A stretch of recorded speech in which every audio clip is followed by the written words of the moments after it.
Engineering properties of rocks. Objectives. The aim of this lesson is to understand the important physical properties of rocks and their determination, geological characteristics, general characteristics, modulus properties of rocks, building stones and their occurrences. The role of a geotechnical engineer is also highlighted. Introduction.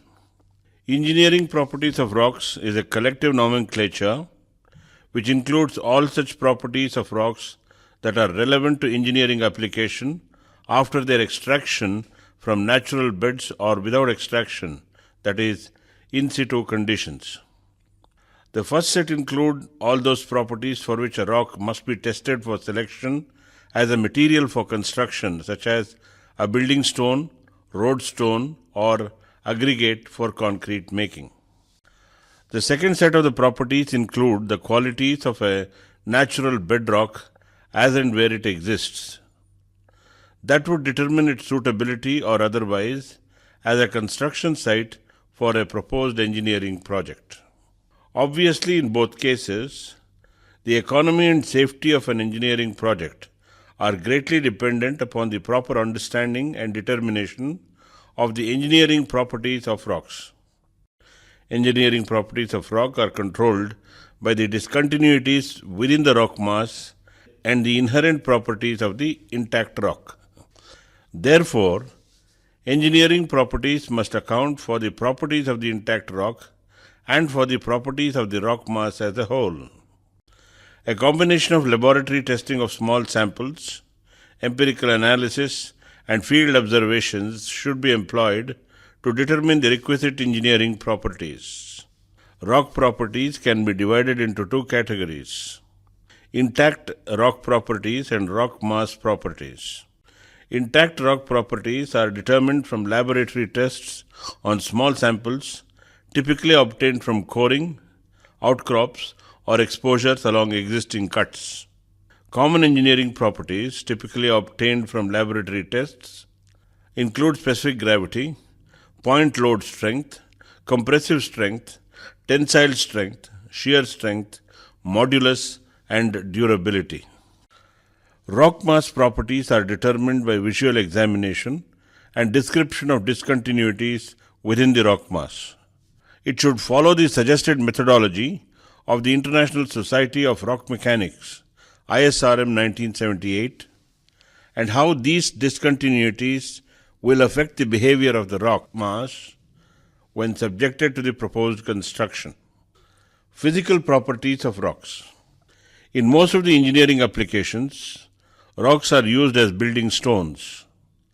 A building stone may be defined as a rock that can be safely used as a rough unit or as a properly cut and shaped or dressed block or slab or column or sheet in different situations in an engineering construction. The following physical properties are considered to be important for a rock to be used as a building material. Crushing strength. It is also termed as compressive strength of a stone. It may be defined as maximum force expressed per unit area which a stone can withstand. Any force beyond the compression strength will cause a failure of the stone.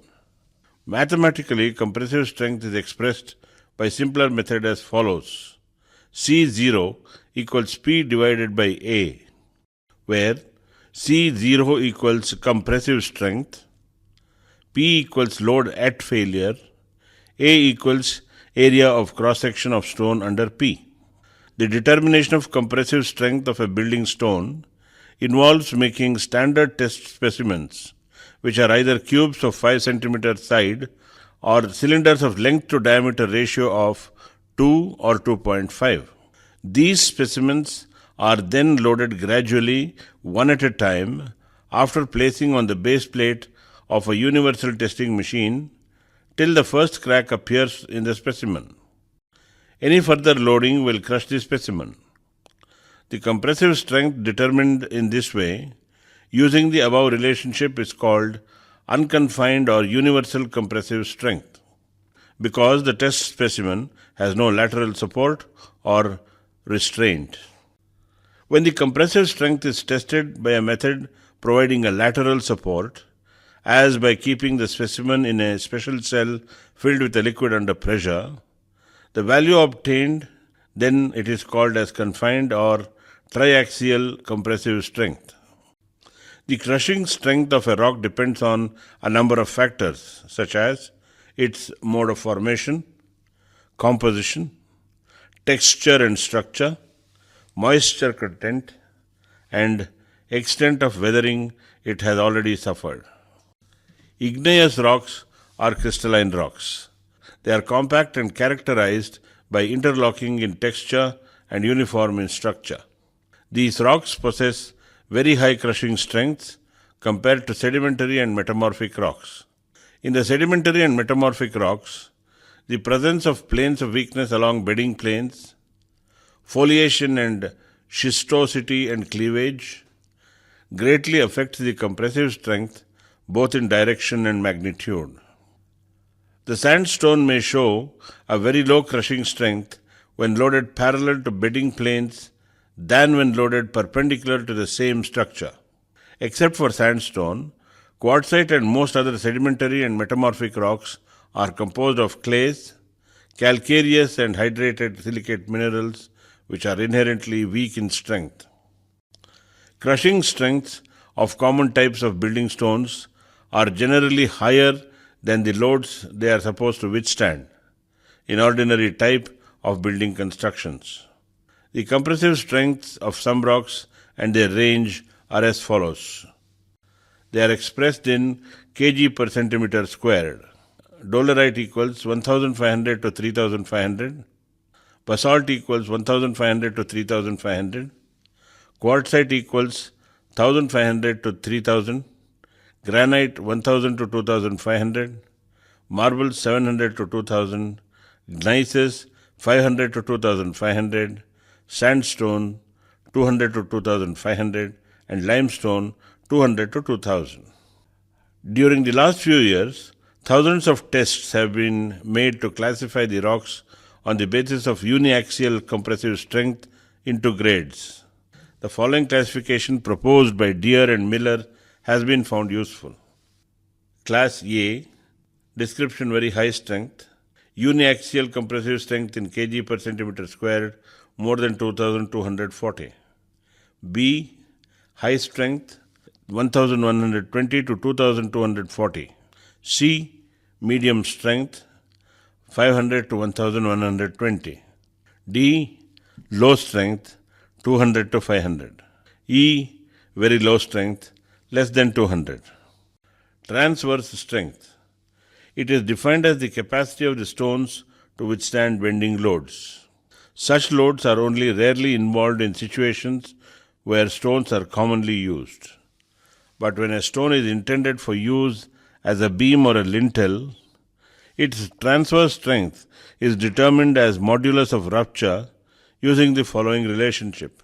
R equals 3WL divided by 2BD squared, where R equals modulus of rupture, W equals weight at which sample breaks, L equals length of the specimen, B equals width of specimen, D equals thickness of the specimen. This property is determined practically by loading transversely a bar-shaped test specimen, generally of 20 centimeters by 8 centimeters by 8 centimeters dimension, and is supported at ends from below. It has been found that in stone, the transverse strength is generally 1/20th to 1/10th of their compressive strengths. Shear strength. Shear strength is the resistance offered by a stone to shear stresses, which tends to move one part of a specimen with respect to the other. It is obtained by using the relationship. Shear strength of a stone is also not commonly determined except when the stone is to be used as a column. S equals P divided by 2A, where P equals load at failure, A equals area of cross-section of the specimen. It has been observed that shear strength of most common building stones ranges from 70 to 140 kg per centimeter squared. In a laboratory testing, a bar-shaped specimen is held with grip and is supported at ends below, is loaded from above. Rupture occurs when the shear strength is exceeded. Tensile strength. Tensile strength of a rock is related to its ability to withstand breakage. It happens after some level. That level is its strength. It may be determined directly or indirectly. The tensile or pulling strength that has to be applied to a material to break it. It is measured as a force per unit area. The direct method would require elaborate means to avoid bending while applying tensile forces by gripping the specimens at the ends. Since tensile stresses are seldom required accurately, an indirect method is commonly applied. The indirect method is called the Brazilian test. It consists of loading a test cylinder diametrically in such a way that the applied loads would develop tensile rupturing along the diametrical plane of the specimen. Loads are gradually increased till the cylinder fractures, the load P at rupture being thus known. Transverse strength T is calculated by using the formula Ts is equal to 2P divided by mu dl, where d equals diameter of the specimen, L equals length of the specimen. Porosity. The shape, size and nature of packing of the grains of a rock give rise to the property of porosity or development of pore spaces within a rock. Numerically, it is expressed as the ratio between the total volume of pore spaces and the total volume of the rock sample. Porosity is commonly given in percentage terms. Presence of interlocking crystals, angular grains of various sizes and abundant cementing materials are responsible for low porosity of stones. Conversely, the rock will be highly porous if composed of spherical or rounded grains, sandstone, or if the cementing material is distributed unevenly or is of poor character. Porosity is an important engineering property of rocks. It accounts for the fluid absorption value of the stones in most cases, and also that a higher porosity signifies a lesser density, which generally means a lesser compressive strength. Porosity values for a few common building stones: granite 0.1 to 0.5%, basalt 0.1 to 1%, sandstone 5 to 25%, limestone 5 to 20%, marble 0.5 to 2%, quartzite 0.1 to 0.5%. Absorption value. It defines the capacity of a stone to absorb moisture when immersed in water for 72 hours or till it gets full saturation. It is generally expressed in percentage terms of original dry weight of the mass. It may be obtained from the relationship absorption value equals Ws minus W0 divided by W0 into 100, where Ws equals weight at saturation, W0 equals dry weight of the sample used. Permeability. It is the capacity of a rock to transmit water. Sandstones and limestones may show high values for absorption of 10% or even more. Selection of such highly porous varieties of these stones for use in building construction, especially in most situations, would be greatly objectionable. Presence of water within the pores not only decreases the strength of the rock, but also makes the stones very vulnerable to frost action in cold and humid climatic conditions. Density. It is defined as weight per unit volume of a substance. But in the case of rock, it is not only the solid mineral matter which wholly accounts for the total volume of a given specimen. A part of the rock may comprise of pores or open spaces, which may be empty, partly filled, or wholly filled with water. Accordingly, three types of density may be distinguished in rocks. They are dry density, bulk density, and saturated density. Dry density. It is the weight per unit volume of an absolutely dried rock specimen. It includes the volume of the pore spaces present in the rock. Bulk density. It is the weight per unit of a rock sample with natural moisture content where pores are only partially filled with water. Saturated density. It is the density of the saturated rocks or weight per unit volume of a rock in which all the pores are completely filled with water. The fourth type is also recognized as true density. It is the weight per unit volume of the mineral matter without pores and water of which a rock is made up.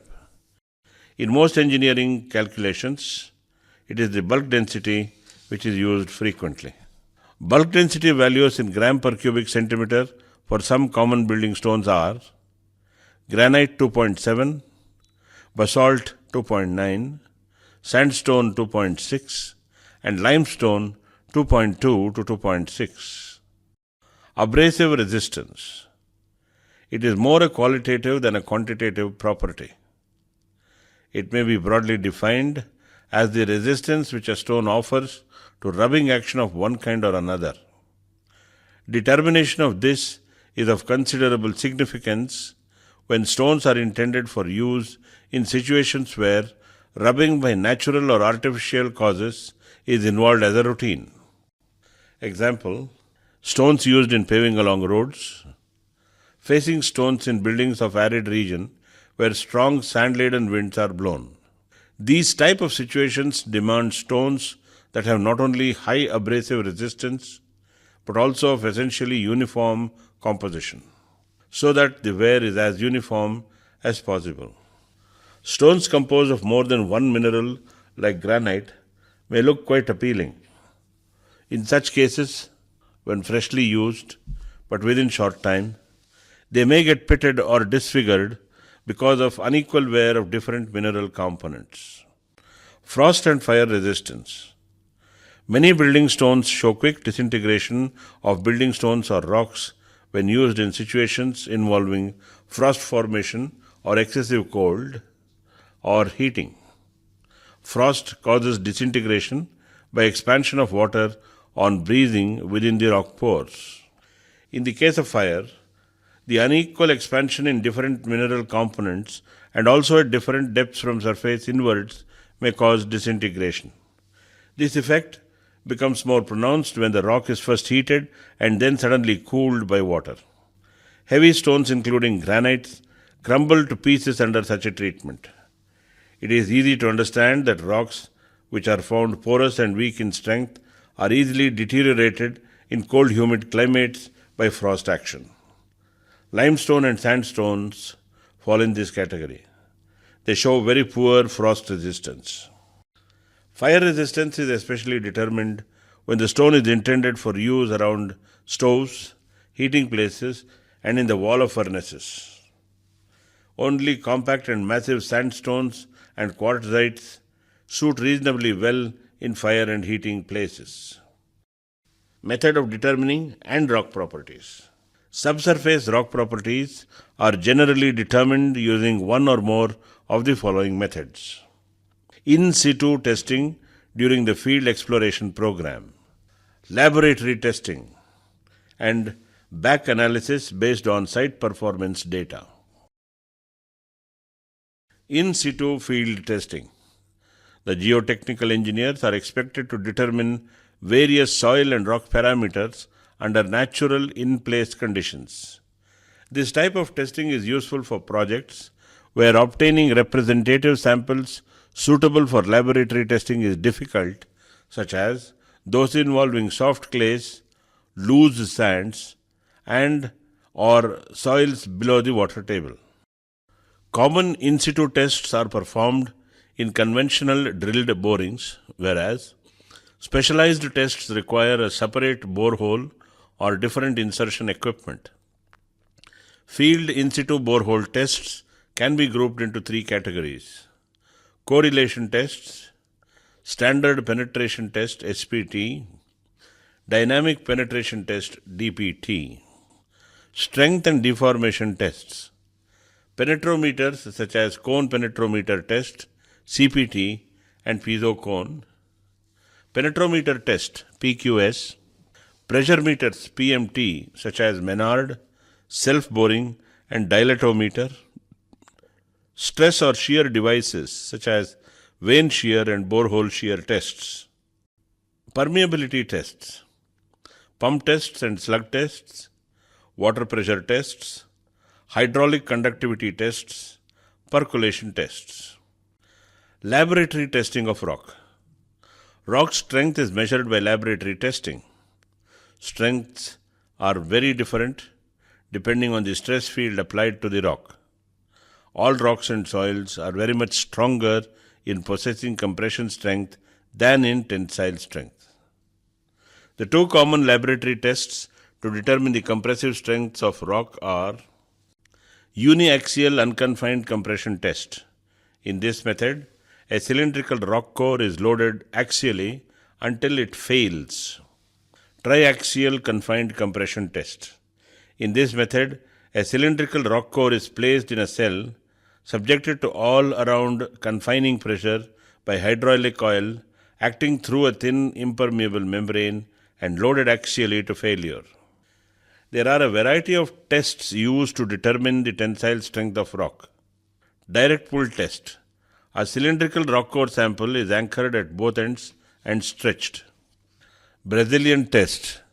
A relatively thin disc is loaded across the diameter until it splits. Beam flexure test. A thin slab of rock is loaded vertically when supported at 3 or 4 points along its length. Back analysis based on site performance data.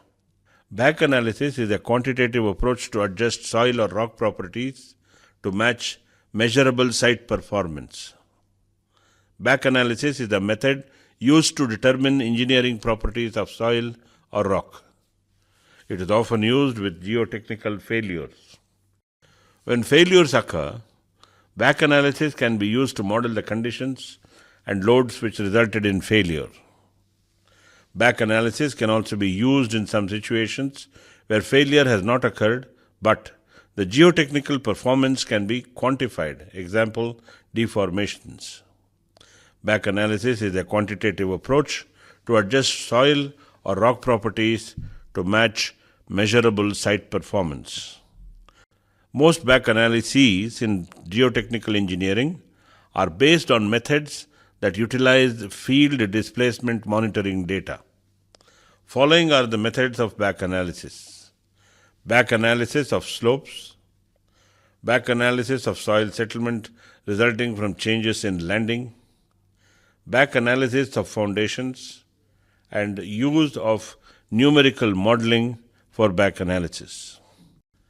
Geological characteristics of rocks. Mineralogical composition. Rocks are made up of smaller units of the minerals. Their properties depend upon the nature and composition of these minerals. It has been observed that rocks composed chiefly of silica, SiO2, especially in free form, are the strongest in all respects. Quartzites are the strongest in all respects. Fresh quartzite, sandstone and granite are some of the examples. Carbonate rocks show a wide variation in their properties. A particular deposit of these rocks has to be tested by taking random representative samples before the stone is recommended for use in engineering construction of any importance. Presence of some minerals, even in small quantities, is to be viewed with caution while using in building stones. These minerals are mica, gypsum, sulfides, tremolite, flint, and chert and clays. These destroy the inherent strength of the rock. Texture and structure. Texture defines the size, shape, and mutual relationship of the mineral compounds in a rock, whereas structure determines the development of large-scale features in the rock mass as a whole. Rocks may be coarse-grained, medium-grained, or fine-grained. The fine-grained, equigranular textured rocks are better building stones compared to coarse-grained and inequigranular rocks. In the later cases, different compounds often tend to behave as separate units under the imposed loads, and thereby reaction offered is of a complex and certainly weaker character. Structurally speaking, features like bedding planes, foliations, cleavages, joints, and flow structures, which might not be fully represented in small sized test specimens, but which may be present in rock masses on a large scale, have to be given due considerations. Resistance to weathering, durability. It is essentially a geological character of a stone that is commonly determined by its composition, texture, and structure on the one hand, and the climate environment where the stone is ultimately used on the other hand. A stone may remain almost fresh and untarnished for 500 years or more when used in the interior of a building. But the same stone used on the exterior might get pitted and weathered badly within 100 years. Good example is granite. Similarly, limestone used in building construction in industrial townships may weather badly and quickly due to reaction with sulfurous acid polluted air.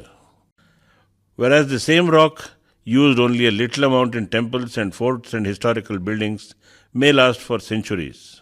An engineer and especially a town planner has to bear in mind this fact that rocks also live and are sensitive to the environment in which they are placed. Durability of a stone can be experimentally determined by subjecting the stone sample to disintegrating action of sodium sulfate. Test specimens, generally of 5 cm side cubes, are dried perfectly and weighed. They are suspended in 14% solution of sodium sulfate for 4 hours at 27 degrees Celsius and then air dried and oven dried at 105 degrees Celsius. The stone samples are subjected to 30 such cycles and lots of weight determined, which gives a measure of the durability of the rock. Greater the loss in weight after these cycles, poorer is the durability of the stone.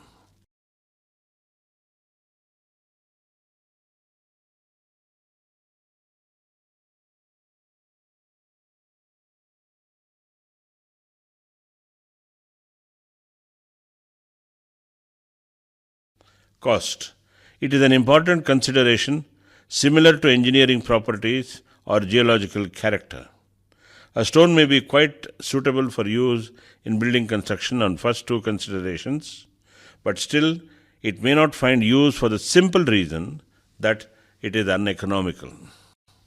Cost of a building stone depends upon its availability, accessibility, and workability.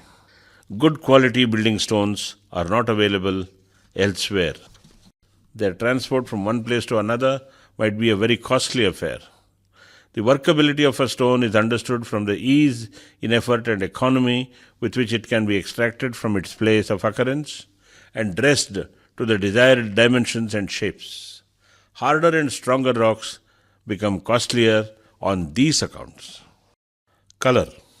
Color is the property of appearance and gets involved only where the stone used in construction is exposed to public view. For stones to be used in foundations of dams or in situations where they are ultimately to be given covering, color of a rock has no relevance in its selection. In the case of residential or official building, it becomes a property of major importance. The color of a rock is a geological character, depending upon the type of rock and more precisely upon the composition of rock. Example, granites are light colored, basalt are dark, and sandstone are lighter shades. Modulus properties or flexible strength or elastic properties of rocks. The elasticity of rocks indicates their deformation under loads. The deformation is recovered when loads are removed. It is determined in accordance with Hooke's law, which states that in elastic substances, stress is directly proportional to strain. It is expressed by the relationship Q divided by E equals E, where Q equals stress, E equals strain, E equals modulus of elasticity. It is also termed as Young's modulus. It is tested for rocks by loading test specimens, usually a cylinder of L divided by D ratio 2 under uniaxial compression and sometimes tension. The axial deformation, that is, change in parallel to stress direction, is determined at the application of each increment of load using strain gauges. This process of loading and determining the strain is continued till the specimen actually breaks. That is the ultimate limit up to which the specimen could be deformed. The limit up to which it remains elastic, that is, recovers the original shape when the load is removed, is reached slightly earlier. Rocks are highly anisotropic so far as their elastic constants are concerned. They show all varieties ranging from perfectly elastic to practically inelastic. This depends on their composition, texture and structures. It is possible to broadly group the rocks into three categories based on their modulus of elasticity. Quasi-elastic. These are rocks in which the stress-strain relationship is expressed by almost a straight line till the point of failure. Such rocks include massive, densely packed, uniformly structured varieties of igneous, sedimentary, and metamorphic groups such as syenites, diorites, dolerites, gabbros, basalts, and quartzites. Quasi-elastic rocks show E values ranging from 6 into 10 to the power of 5 to 11 into 10 to the power of 5 kg per centimeter squared. Semi-elastic rocks. Semi-elastic rocks are coarse, grained, slightly open-packed with some porosity and very minor in any structure discontinuities. The semi-elastic rock show E value range between 4 is to 10 to the power of 5 to 6 into 10 to the power of 5 kg per centimeter squared. Coarse-grained igneous rocks like granites, some massive compact sediments like sandstones and dolomite may often show semi-elastic properties. In this group, the curve indicating the modulus of elasticity. Such a characteristic that its slope tends to decrease with increasing loads. Non-elastic rocks are those in which stress-strain relationship tends to break in two zones. An initial zone of steep slope followed by a curve of least slope. These are open-textured, coarse-grained and rich in structural discontinuities. Values of E obtained with such rocks are commonly of the order of less than 4 into 10 to the power of 5 kg per centimeter squared. Important building stones. Any type of rock that satisfies the above considerations may be used as a building stone. Granites, sandstones, limestones, marbles and quartzites, and others like dolerites, syenites, basalts and gneisses, etc. Some of them are not available because they do not possess all the requisite properties. Let us see one by one. Granites. These are the most commonly used building stones of all the igneous rocks. They generally possess all the essential qualities of a good building stone, showing very high crushing strength, low absorption values, least porosity, interlocking texture, variety of appealing colors, and susceptibility to perfect polish. Indian occurrence. India has got good reserves of granite and granitic rocks. The Archean group of rocks of peninsular India are comprised chiefly of gneisses and granites. Sandstone. Massive sandstones consisting of closely interlocking and angular grains and free from structural defects find extensive use of building stones. Ferruginous and calcareous varieties should not be used for exterior work, especially in industrial towns. Argillaceous sandstones are generally weak in character. Massive varieties with siliceous cement possess sufficient strength and are easily workable. Indian occurrence. India has got immense reserves of sandstones fit for construction purposes. The most important supplies come from two important stratigraphical systems, namely the Vindhyan and Gondwana systems. Vindhyan sandstones are fine-grained in texture and available in abundance in a variety of colors like white, cream, deep red and grey, etc. They are easily quarried and economically workable. These stones are available in large area of the country for over 3,50,000 square kilometers, extending from Bihar to Aravalis. Many buildings of Delhi and Agra are built of these stones. No other rock formation of India possesses such an assemblage of characters, rendering it so eminently suitable for building or architectural work. The Gondwana formations of India have also yielded very good quality of sandstones. The fine-grained sandstones of Cuttack, known as Athgar sandstones, have been used most widely, and famous temples of Jagannath Puri are built of them. Limestones. These sedimentary rocks are very extensively used as building stones. It is not due to their physical properties. It is due to the crushing strength. They may be weak, showing values much below 300 kg per centimeter squared, or as strong as 1500 kg per centimeter square, or even more. A similar variation in other properties like absorption, specific gravity, and porosity may be observed. The use of limestones as facing stones, even if they are sufficiently hard, should be avoided in situations where the air is polluted with industrial gases. The air from sea can approach them easily.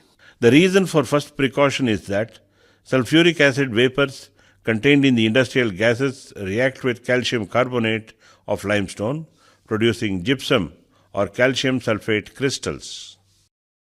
This change involves an increase in the volume and results in disintegration of the surface layer of the rock.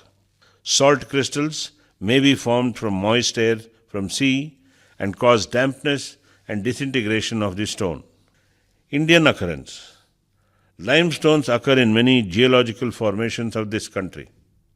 The Kadapa system outcropping in Andhra, Chennai, Delhi and Chhattisgarh, the Bijawar, Kondalite and Aravalli groups, the Vindhyan system of Madhya Pradesh, the hill limestone exposed at many places in northern India. Marbles. These are metamorphic rocks that are used for ordinary structural work as well as for decorative purposes. Marbles are varying in their texture, color and composition. Their absorption value is generally below 1% and normally they possess sufficient crushing strength. They have been extensively used as decorative stones, and this is because of their susceptibility to brilliant polish and beautiful colors. Indian occurrence. Most important source of commercial marbles in the crystalline formations of Rajasthan. Makarana in Jodhpur, white and pink. Karwa in Ajmer, green and yellow. Kishangarh and Jaipur are famous for black and dense marbles. Slate.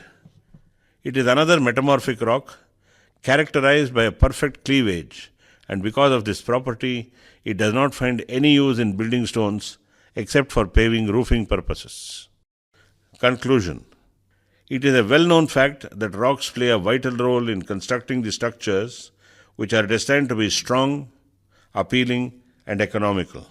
All the factors which have been considered so far give a clear guideline for an engineer to choose the right type of naturally occurring rocks or stones to be used to build structures. By choosing all the properties judiciously in conjunction with one another, it is possible to adhere to the safety regulations prescribed in building standards. A combination of laboratory testing of small samples, empirical analysis, and field observations should be employed to determine the requisite engineering properties. Engineering properties of rocks are very essential properties to be determined in every project of civil engineering, construction engineering, and structural engineering.